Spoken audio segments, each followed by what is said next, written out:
ام المومنین حضرت عائشہ صدیقہ رضی اللہ تعالی عنہا سے مروی ہے کہ ام حبیبہ بنت جہش جو حضرت عبد الرحمن بن عوف کے نکاح میں تھیں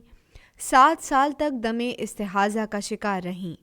انہوں نے نبی صلی اللہ علیہ وآلہ وسلم سے اس بیماری کی شکایت کی تو نبی صلی اللہ علیہ وآلہ وسلم نے فرمایا یہ معمول کے ایام نہیں ہیں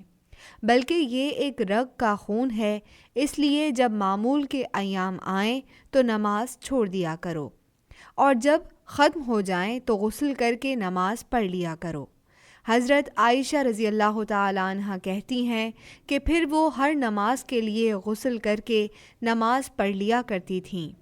اور اپنی بہن زینب جہش کے ٹب میں بیٹھ جاتی تھیں جس سے خون کی سرخی پانی کی رنگت پر غالب آ جاتی تھی۔